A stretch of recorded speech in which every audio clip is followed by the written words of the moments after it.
Hello po, meron kaming manok dito. Wild siya. And pinapakain na lang namin siya ng rice. What are you doing? Ang ginagawa niya itong batang ito. Mamigay siya sa manok. Don't be mean to the chicken. Ayan, kasi kung sa atin ito, wala, kinain na natin siya. Ewan ko, baka manok ito ng neighbor namin na nagpupunta lang dito at nakikikain. Lagi siyang nandito eh. Lagi siyang nandito na very friendly. O, diba? Meron kaming manok. No, no, no, no, no, no. Don't be mean.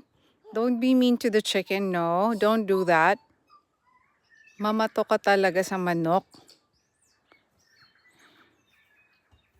Ngayon lang siya nakakita ng manok na kalmado lang ha. No, no, no!